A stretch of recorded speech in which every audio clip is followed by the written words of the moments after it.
হয়েছে কি বল না, মন তোর হয়েছে কি বল না।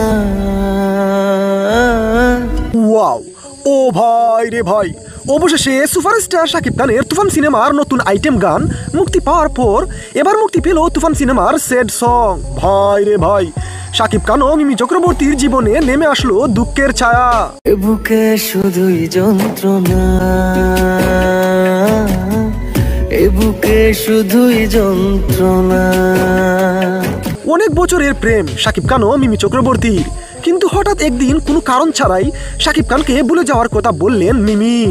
কারণ জানতে চাইলে শাকিব খান কিন্তু কোনো উত্তর দেননি মিমি। তাই শাকিব খান মনের দুঃখে নেশা করছেন আর মিমি চক্রবর্তীর সঙ্গে কাটানো মুহূর্তগুলো বারবার মনে করছেন আর ভেতর থেকে শেষ হয়ে যাচ্ছেন। আর অন্যদিকে মিমি চক্রবর্তীও একা একা চার দেয়ালের মধ্যে বন্দী হয়ে কাঁদছেন। কিন্তু কেন মিমি চক্রবর্তী এমনটা করলেন শাকিব খানের সাথে, আর নিজেকেও কেন কষ্ট দিচ্ছেন, এটার আসল কারণ জানা যায়নি। ভাই রে ভাই, না জানি তুফান সিনেমা কতটা সুন্দর হবে। তাই প্রিয় সম্মানিত ভিউয়ার্স, সুপারস্টার শাকিব খানের তুফান সিনেমার নতুন গান কেমন লেগেছে আপনাদের, লাইক কমেন্ট শেয়ার করে জানিয়ে দিন আপনার মতামত। এ বুকে শুধুই যন্ত্রণা।